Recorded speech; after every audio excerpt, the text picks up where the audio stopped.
Allongé dans un lit douillet, sous une couverture chaude, j'observais ma femme, Victoria, les yeux mi-clos. Comme la veille, elle était levée avant l'aube.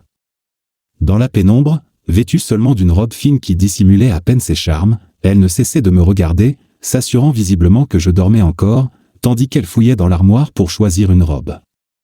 Après 20 ans de mariage, Suzy devrait savoir que j'ai le sommeil léger. Nous avons vécu une vie plutôt heureuse ensemble, élevé notre fille et l'avons vue suivre son propre chemin, elle a toujours été indépendante. Ma femme et moi travaillons dans la même usine, elle est aux ressources humaines et je conduis un camion poubelle. Certes, le travail est un peu salissant, mais il est plutôt lucratif, et je peux vous dire qu'il arrive qu'on trouve des objets de valeur dans les poubelles. De plus, c'est grâce à ce travail que Suzy et moi avons construit notre vie ensemble. Elle travaillait dans les ressources humaines depuis 2 ans lorsqu'un jeune homme charmant, oui, moi, a décidé de rejoindre l'usine. Le destin m'offrait une opportunité en or, une femme bronzée aux courbes époustouflantes et aux jambes interminables. Je ne pouvais la quitter des yeux, et tandis qu'elle remplissait les formulaires, rougissant sous mes compliments, j'ai fermement décidé qu'elle serait à moi. Je ne m'étends jamais sur les mots, et moins d'1 an plus tard, j'ai emmené ma bien-aimée à l'état civil, où j'ai glissé une lourde bague en or à son doigt fin. Au fil des ans, je n'ai cessé de m'émerveiller de la chance que j'avais de l'avoir comme épouse.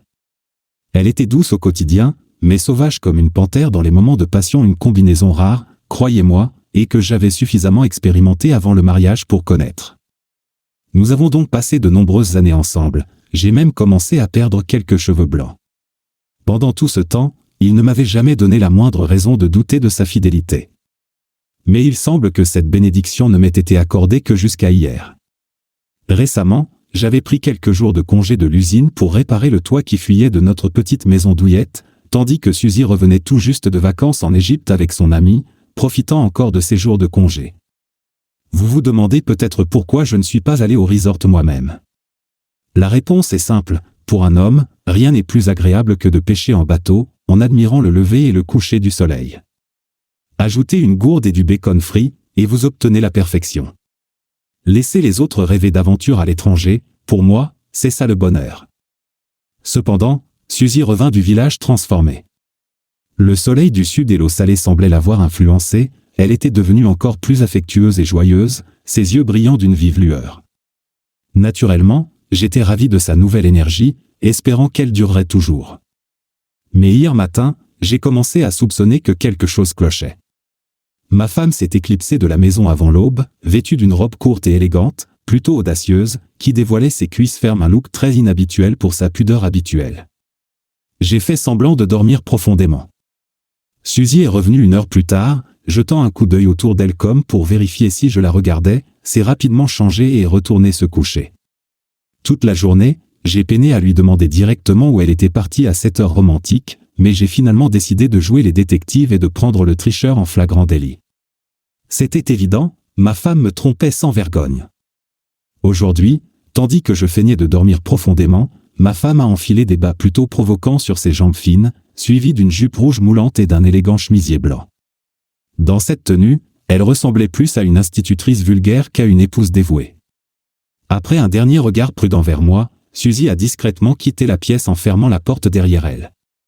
Comme un éclair, j'ai bondi hors du lit, enfilé un jogging et mon t-shirt préféré, puis je suis sorti en courant de la maison, la suivant à distance.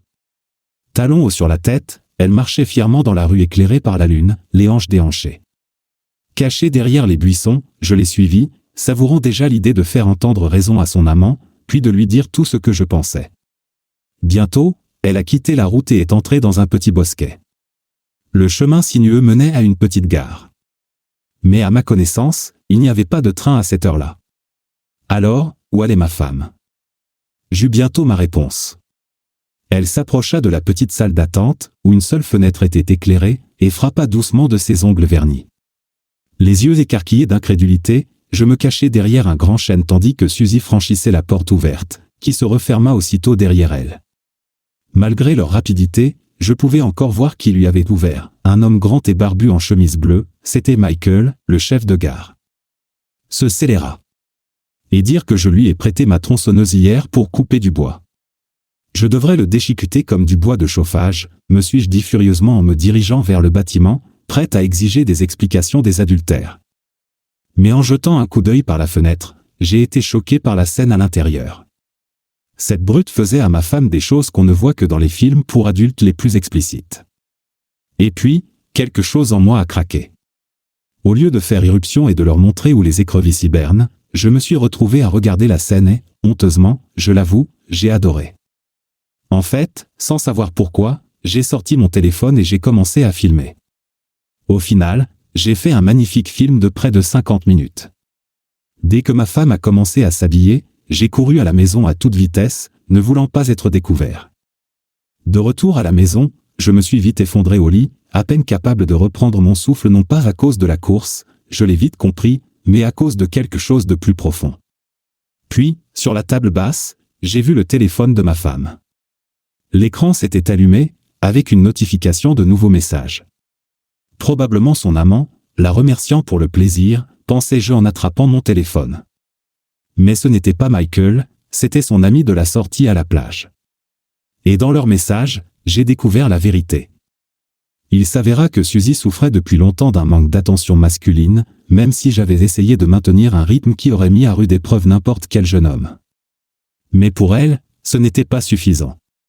Il lui fallait plus. Pendant 20 ans, Suzy était restée fidèle, mais à l'approche de la cinquantaine, elle comprit qu'elle n'en pouvait plus. Suivant les conseils de son ami, elle avait trouvé un amant, même si elle parlait de moi avec tant d'affection dans leur conversation que j'en avais presque pleuré. Jugez-moi si vous voulez, mais je lui ai pardonné sur le champ. Juste à ce moment-là, la porte s'ouvrit en grinçant. Je remis rapidement mon téléphone et me jetai au lit. Quelques secondes plus tard, ma femme entra dans la pièce avec la même prudence qu'auparavant. En jetant un bref coup d'œil, je la vis se regarder dans le miroir, le visage illuminé d'une satisfaction évidente. Si seulement quelqu'un pouvait voir cette expression joyeuse. Récemment, j'avais eu envie de la mettre en pièces pour sa trahison, mais maintenant, je ne pouvais même pas admettre que je savais.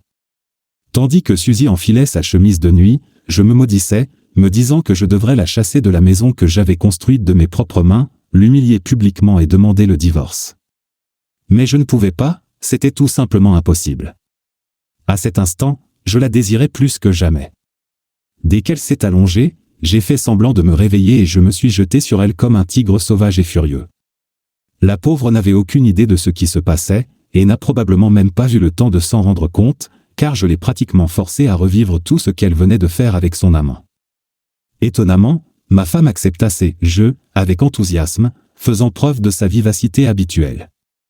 Après cela, elle prit tendrement ma grande main dans la sienne et murmura avec gratitude « Tu es incroyable. Ça n'a jamais été comme ça. Tu es une bête ?» J'ai souri et répondu « Désormais, ce sera toujours comme ça, car je ne comprenais pas de quoi ma femme était capable. » Bientôt nous nous sommes endormis dans les bras l'un de l'autre. Ce jour-là a marqué le début d'une nouvelle vie pour nous. Et cette vidéo ? Je l'ai gardée précieusement, un témoignage non seulement de l'esprit de ma femme, mais aussi du mien.